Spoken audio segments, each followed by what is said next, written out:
Багш болон мэрэгжилтнүүдэд зориулсан видео хичээл. Хүүхдийн хараа шалгах энэхүү үйл ажиллагаа нь нүдний холын хараа, ойрын хараа, стерео хараа гэсэн 3 удаагийн үйлдэлээр явагдана. Ойрын хараа шалгах. Ойрын хараа шалгахад дараах зүйлсийг ашиглана. 40 см-ийн урттай хязгаарлагчтай уяа бүхий ойрын хараа шалгах хүснэгт.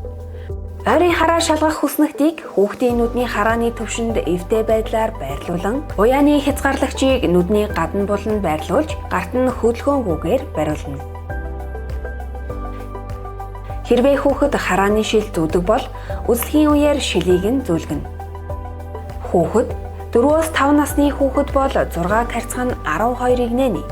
1-3 дугаар ангийн хүүхэд бол 6 карцхан 9.5-ыг нээни.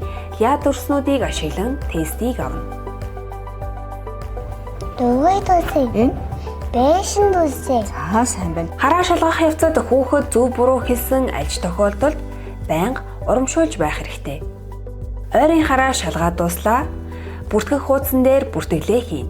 Хүүхэд игнэнд байгаа 5 дүрснээс дор хаяж 4-ийг зөв нэрлэвэл та үзлэгийн бүртгэлд ойрын хараа тэнцсэн гэж тэмдэглэнэ.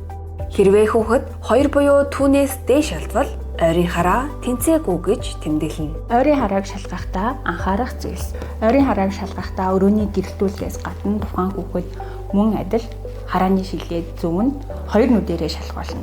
Ингэхдээ бид хараа шалгах самбарыг эхлээд хүүхдэд дүрсээ таниулсан байгаа штэ тий. Энэ дүрсээ хэр зөв хэлж гин харахаас гадна нүдний гадна болонд буюу энэ уяаг байршуулна. Энэ нь өөрөө 40 см-ийн урттай байдаг бөгөөд хүүхэд илүү анхаарлаа төвлөрөх гэж байдаг тул зарим тохиолдолд буулгачиж болно.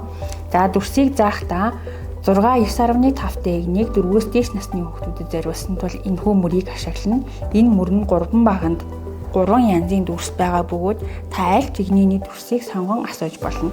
За асуухдаа 6.5-ийн игнийний 5 дүрсийг хүснэгтний хүрийг нэгдүгээр давуулахгүй, хоёрдугаар яг ихц харалтаа нэг бүрчлэн тестралийн дагуу асуунаа. Ингэхдээ заагчийг сонгохдоо аль болох нарийн эвтэйхэн үзүүргүй тал бүс хэрэг үзүүлгийг сонгоорой.